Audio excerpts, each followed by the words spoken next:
Okay, so a quick update of some of the work this week. So this is the worst part of the car that's taken quite a lot of fabrication this week. So basically all this section on the outer sill has been repaired, as well as sections on the inner sill as well that needed to be repaired, and various sections fabricated underneath as well to be made. So that was the worst part of the car, all now fixed, ready to do. On the other side, I've just taken the wing off.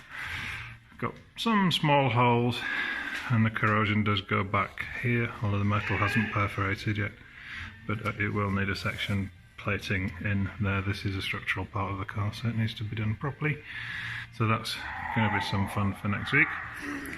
This is the amount of dirt that was tucked away, so this is the reason that the corrosion starts.